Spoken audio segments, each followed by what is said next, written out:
The sun was still below the horizon that morning when I woke, my heart pounding like our wedding day when I heard the knock on the door. It had been 8 months of pixelated video calls and care packages flown across the seas since my wife, Colonel Laura Bennett, left for her deployment on the USS Enterprise. I had spent weeks planning her welcome home, every moment an offering to the woman who'd commanded 300 sailors through high-stakes operations. Our maple-lined street in Maple Ridge Estates, complete with freshly manicured lawns and American flags, was the perfect backdrop. I'd cleaned the house from top to bottom, set Laura's favorite lilies on the kitchen table, and burned into a wooden sign the letters, "Welcome Home, Colonel Bennett," in dramatic red, white, and blue. I scanned our security cameras, call it instinct, and propped the sign at just the right angle for Laura to spot as she pulled in.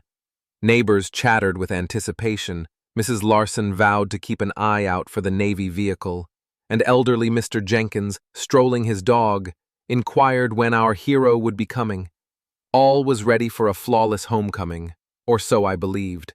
At 11:30, a high-gloss Navy sedan arrived. Laura emerged in her dress uniform, medals shining, her colonel's badge a symbol of 15 years of tireless duty. She shone with strength unshaken from months at sea. Seeing me, she let fall her duffel and rushed into my arms, weeping. "I missed you," she breathed, trembling voice full of relief. Neighbors waved hello from porches, smiling warmly, except for one. Peering out her window, our next-door neighbor Emily stood watching with a curious blend of awe and discomfort, vanishing behind her curtains when I caught her eye. I attributed it to shyness, not wishing to intrude. I couldn't have been further from the truth. As Laura gazed on the still streets, she smiled. "This is what I fantasized about out there," she said. "Home. Freedom." Then, like a burst of storm, Diane Whitaker emerged.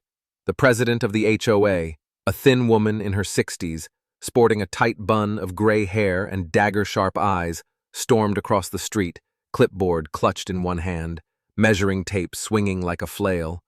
Her HOA badge glinted like a self-decorated medal. "I don't want to intrude," she said, her voice anything but apologetic, "but we have a code infraction." Before we could do anything, she was measuring our welcome sign, grumbling calculations. 4.2 inches above height limit, according to section 12.3a, she declared, smiling. Then she glared at Laura, looking down at her uniform with disdain. "This is not a military base, Colonel," she snarled, air-quoting the rank as if it were a joke. "Your service here does not count. Our rules are for all." My knuckles tightened, but Laura's face remained serene, though her eyes grew narrow, a sign she was measuring an opponent. Diane slapped a $75 fine in my palm and swaggered away, leaving stunned quiet in her footsteps. That evening, surrounded by Laura's medals, she lost her confidence. "What if she's right?" she whispered, looking at her Navy cross. "What if I don't belong here anymore?" The woman who'd survived crises on the sea was shaken by a clipboard-toting bureaucrat. I promised we'd fight back, not knowing the war Diane had already initiated. 3 days after that, Diane returned, showing up at 7 a.m. with a shaky HOA inspector. "Your mailbox protrudes 2.1 inches into the sidewalk easement," she announced, presenting another $75 violation notice. When I accused her of harassment, she smiled coldly. "This is a matter of discipline, Mr. Bennett. Your wife needs to learn about it."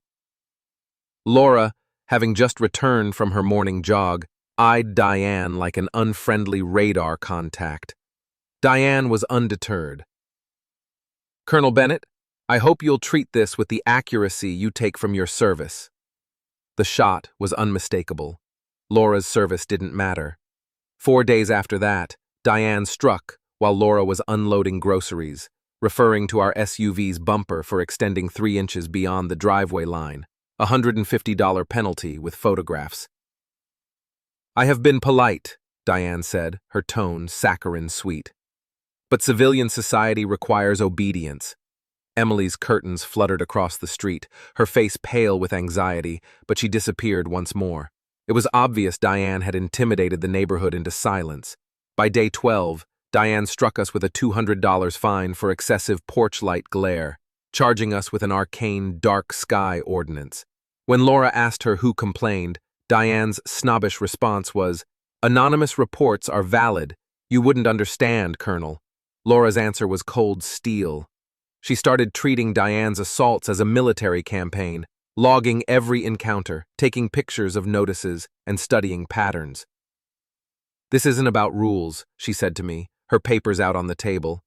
"It's psychological warfare to wear us down." On day 15, a certified letter came, warning of a lien against our house for $525 in delinquent fines, with legalese suggesting foreclosure. Laura lost it, frantically punching her punching bag until it burst, sand pouring out like her integrity.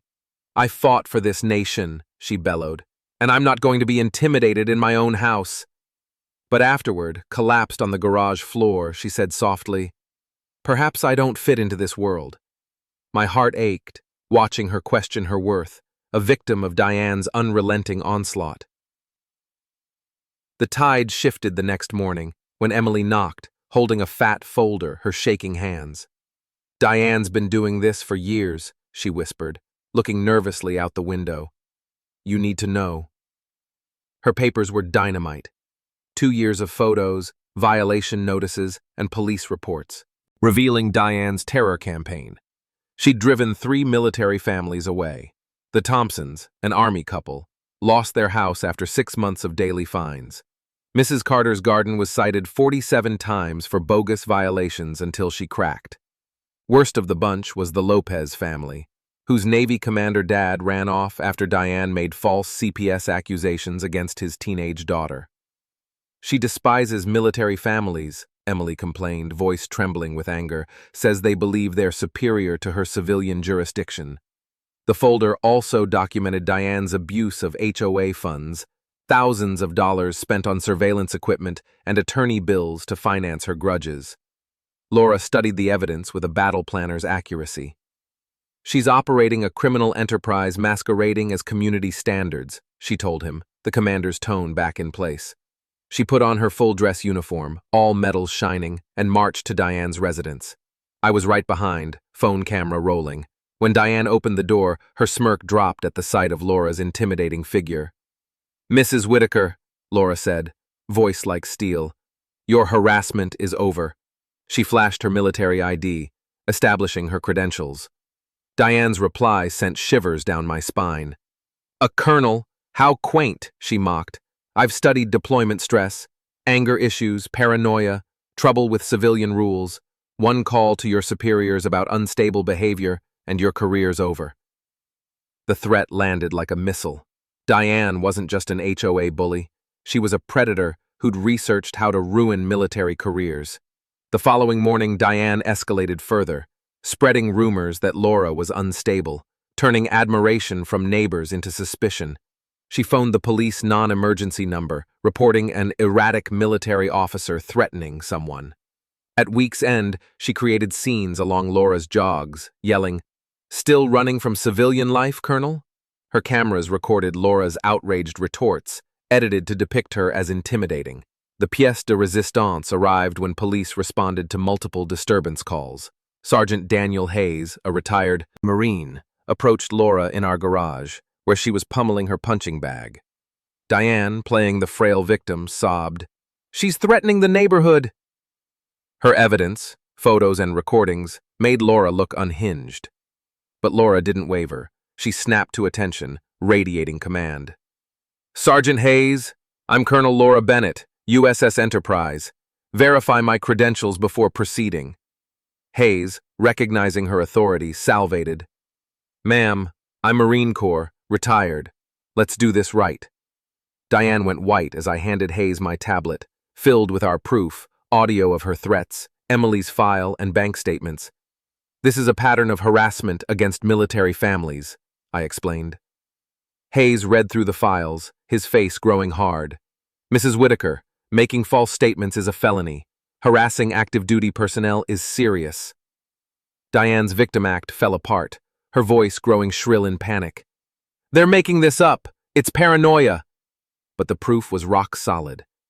That night, the HOA board removed Diane in an emergency session, naming Emily acting president. Neighbors, now unafraid, came forward with tales of Diane's absolutism, penalties for toys, threats for decorations. Emily eliminated all fines, and an audit revealed Diane's theft. The criminal probe resulted in felony counts, false reporting, fraud, and organized harassment.